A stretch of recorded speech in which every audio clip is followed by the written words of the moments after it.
Je prêche sur la rédemption. Dis après moi la rédemption. Ça fait partie des ramifications sur la grâce de Dieu, la grâce du salut, la grâce salvatrice. Le premier message sur la rédemption, si tu n'as pas oublié, j'ai parlé sur le fait que toute dette est entièrement payée. Et après, nous avons vu 3 autres aspects de la rédemption. Racheter d'eux. Christ nous a racheté de la malédiction de la loi. Il nous a également racheté d'une vaine manière de vivre. Ça, c'est la première chose. La deuxième chose, dimanche passé, nous avons vu que Christ nous a racheté par son sang.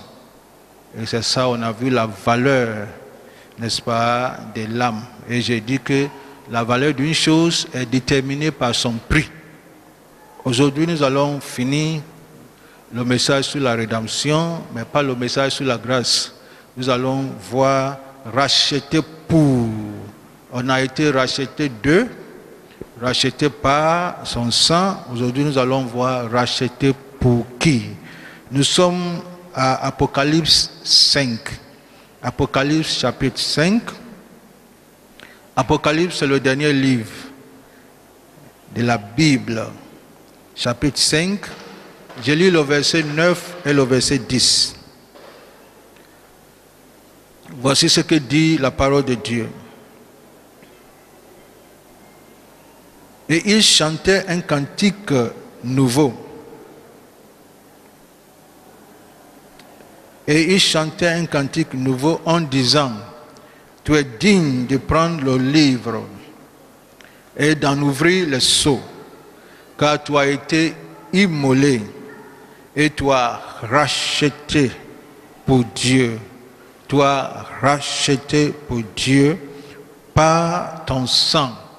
Et voici les hommes qu'il a rachetés. Tu as racheté des hommes de toute tribu, de toute langue, de tout peuple et de toute nation. Tu as fait d'eux un royaume des sacrificateurs.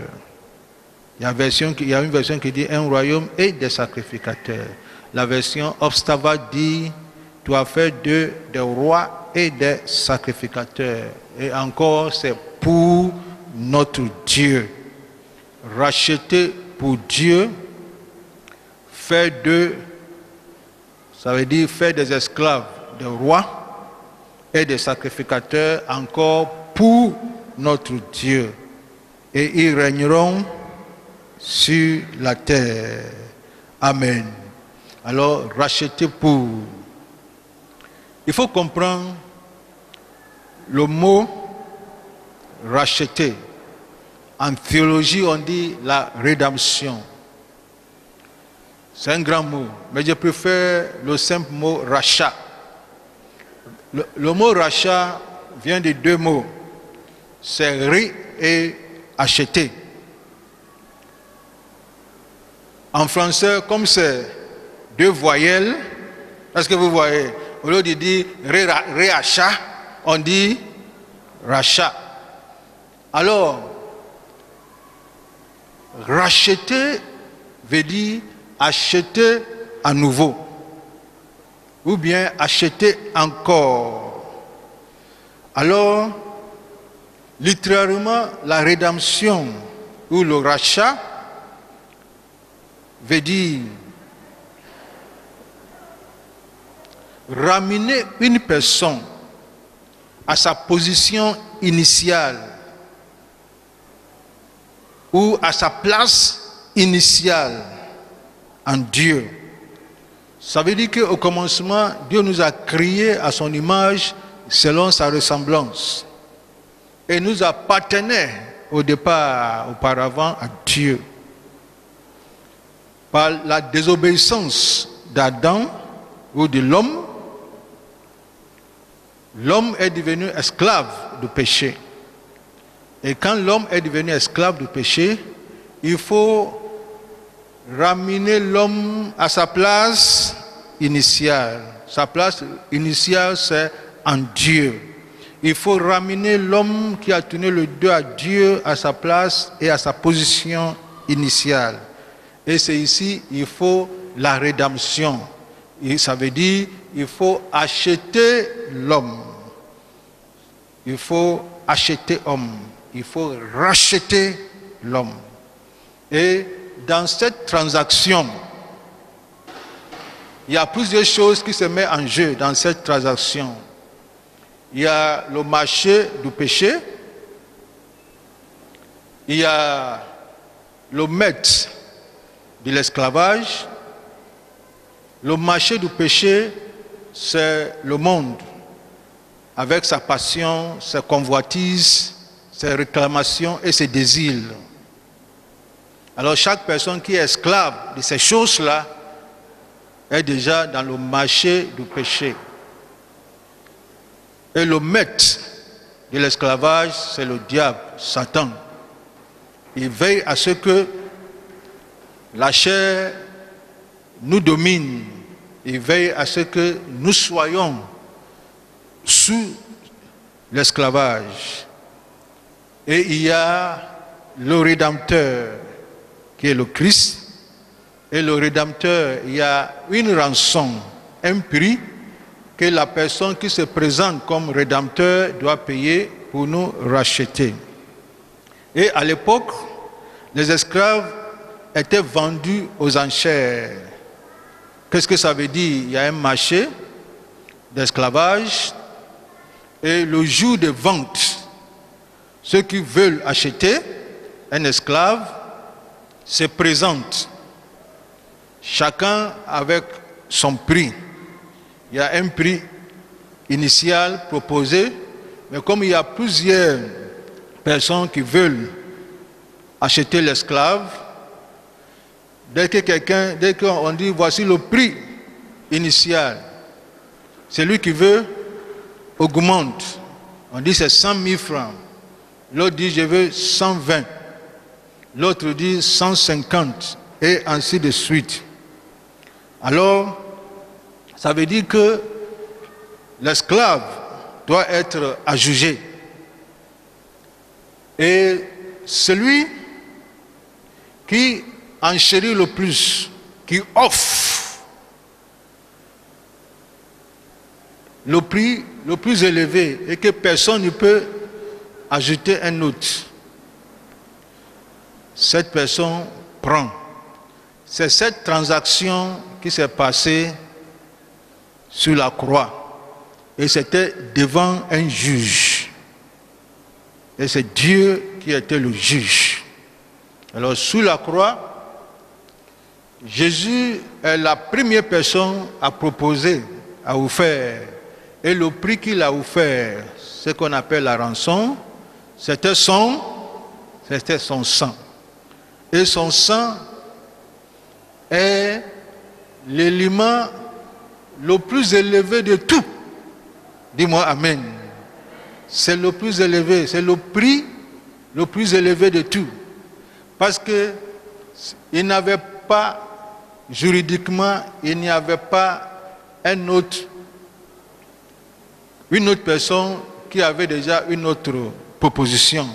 Parce qu'un esclave ne peut pas acheter un esclave. Comme tous ont péché, il n'y avait pas quelqu'un capable d'acheter.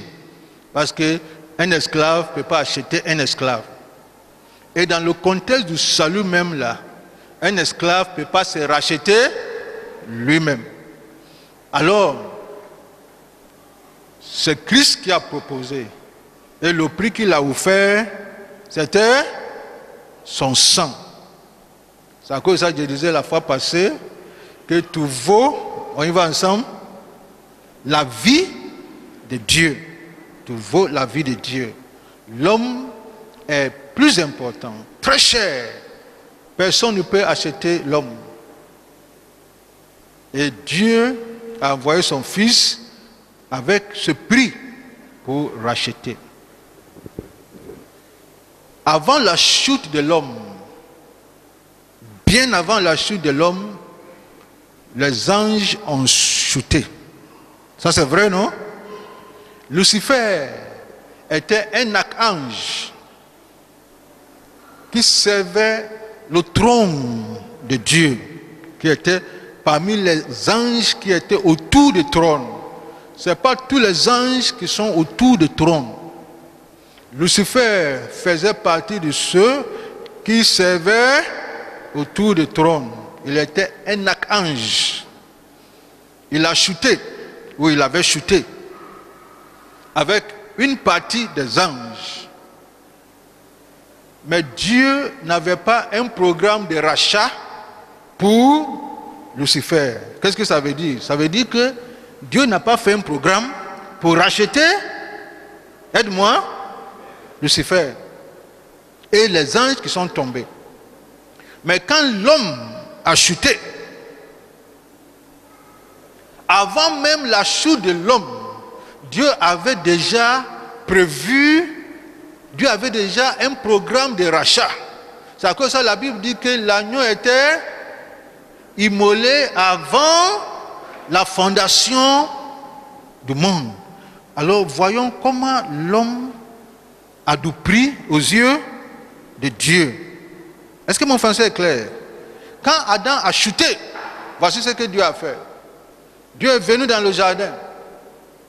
Et quand Dieu est venu, la première chose que Dieu a faite, il a prévu un animal.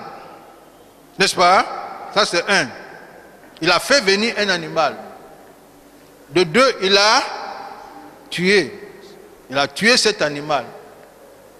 C'est l'agneau. Troisième chose, il a pris la peau de l'agneau pour couvrir l'homme. C'est ici le message de l'évangile de la grâce de Dieu. Quand Lucifer a péché, Dieu l'a précipité. Ça veut dire que tu as plus de valeur qu'un ange. Oh, dis-moi amen. Tu as plus de valeur qu'un ange. Ça veut dire que tu as du prix aux yeux de Dieu que des anges. Dieu t'a racheté. Lève la main et dis, j'ai plus de valeur que les anges. Est-ce que tu crois en ça? Parce que Dieu n'a pas un programme pour un ange qui a chuté. Mais avant même que l'homme ne chute, Dieu avait prévu une solution. Une solution.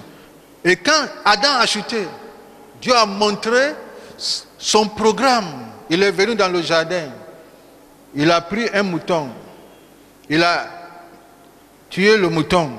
Ça veut dire, sans effusion du sang, il n'y a pas rémission du péché. Il a pris la peau de l'aliment lui-même.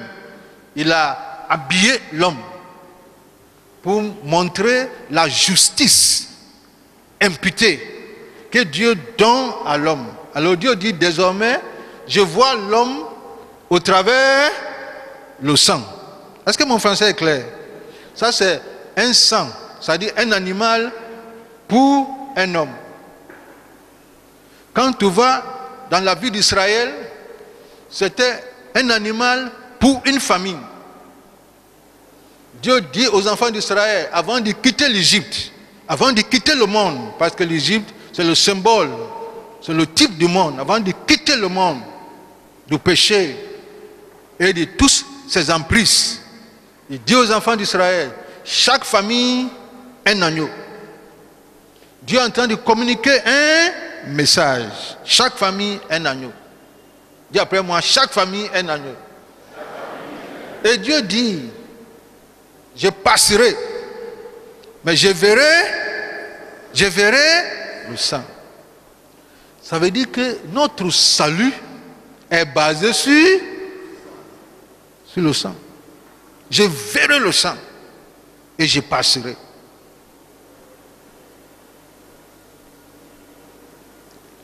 Dans le tabernacle, c'est un agneau pour un peuple, pour une nation. Dans le tabernacle, le sacrificateur, il prend l'agneau, le sang de l'agneau, et il rentre dans le lieu très saint. Alors suis-moi bien. Dans le jardin, c'était un agneau pour un couple, n'est-ce pas? Avant de quitter l'Égypte, un agneau pour une famille. Dans le tabernacle, un agneau pour une nation.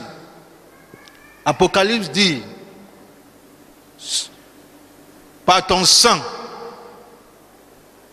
tu nous as rachetés des hommes de toute tribu,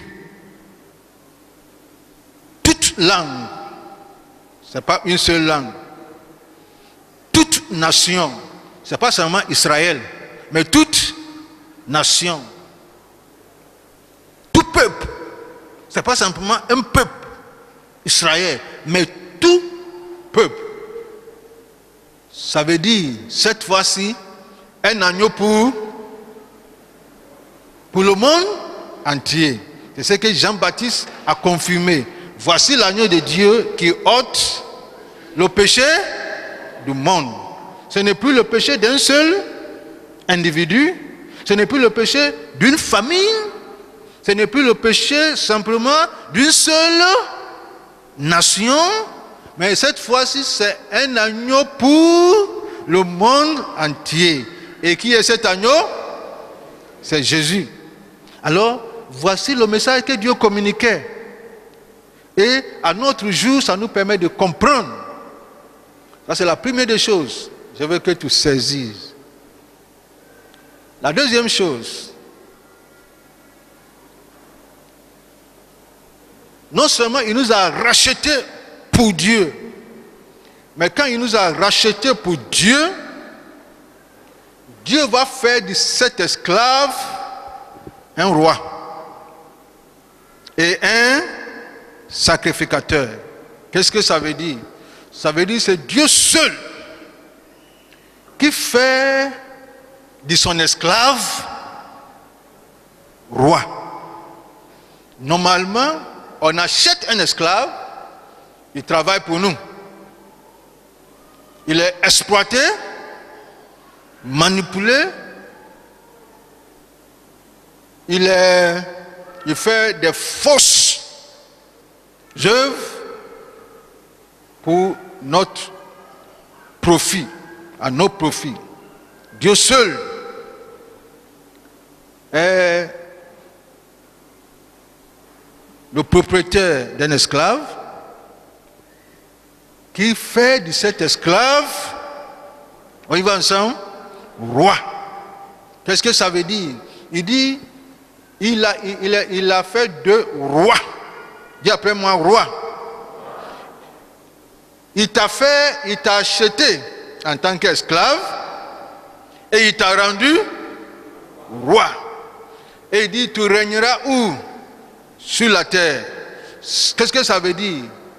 Le même endroit où on te vendait dans ce monde, le même endroit où on t'a acheté comme esclave, où on t'a assujetti, où la chair était le maître et la chair t'avait assujetti, où tu subissais les réclamations, les convoitises et les désirs de la chair et de ce monde. Dans ce même monde, Dieu dit que toi, tu es roi. Tu es la lumière de ce même monde. Tu es le sel de cette même terre. Va, pas en tant qu'esclave, parce que tu n'es plus esclave, tu as été racheté à un grand prix. Va dans le monde, va assujettir, va régner dans le même endroit où on t'appelait esclave, où on t'avait enchaîné. Va dans le même endroit, cette fois-ci pour régner. Voici ce que Dieu fait. Tu sais, c'est incroyable. Je vous avais dit que la rédemption veut dire amener quelqu'un à sa place initiale. Voici ta place initiale en Dieu. Genèse 1, 26. Faisant l'homme à notre image selon notre ressemblance. Qu'il qu'il domine. Au lieu de dominer, l'homme a été dominé. Le plan de Jésus, notre Rédempteur, était de racheter l'homme, amener l'homme à sa place initiale, où il va dominer. Apocalypse dit, Genèse dit dominer, Apocalypse dit régner. Régner. Alors, tu n'es plus esclave. Dis à ton frère, tu n'es plus esclave. Lève la main et dis, je ne suis plus esclave. Ça veut dire, je ne suis plus esclave de la réclamation de ma chair. Dis Amen. Je ne suis plus esclave du désir de ma chair. Je ne suis plus esclave des dictées de ma chair. Je suis un roi pour dominer ma chair. La première chose à dominer, c'est ta chair. Et après, tu peux dominer le reste. Parce que si tu domines ta chair, tu as tout dominé. Si tu domines tout, sans dominer ta chair, tu es toujours esclave. Et écoute ce que l'apôtre Paul dit, je traite durement mon corps. Parce que maintenant je règne. Je règne. Dieu dit, Apocalypse dit, il nous a fait roi et sacrificateur. Dis sacrificateur. Pour notre Dieu, tu n'es pas simplement un roi, tu es aussi un sacrificateur. Qu'est-ce que ça veut dire? Le sacrificateur, il intervient auprès de Dieu par la vie du peuple. Alors, le sacrificateur, il va sur le marché d'esclavage et il voit les esclaves qui sont enchaînés. Et il pense à lui, n'est-ce pas, hier, quand lui, il était enchaîné. Et il voit le prix ultime qui a été utilisé pour payer sa rançon. Et il regarde ce gens-là et dit, mais vous êtes toujours ici. Vous ne savez pas que le prix a été déjà payé. Vous n'avez plus la raison d'être ici. En tant que roi, il a le droit de déchaîner, n'est-ce pas? En tant que sacrificateur, il prend ces éléments-là et il les envoie chez qui? Chez Dieu. Il n'est pas le Rédempteur. Mais il a été mandaté par le Rédempteur pour aller envoyer, pour aller annoncer l'histoire de sa vie à ceux qui sont toujours esclaves et pour les ramener à qui? À Dieu. Il nous a rachetés pour Dieu. Dès que tu es racheté et on t'envoie chez Dieu, le programme de rachat est accompli. Dis-moi Amen.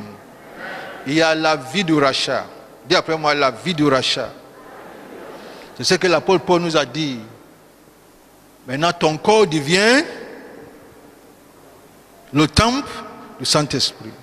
Ton corps n'est plus le terrain de la chair.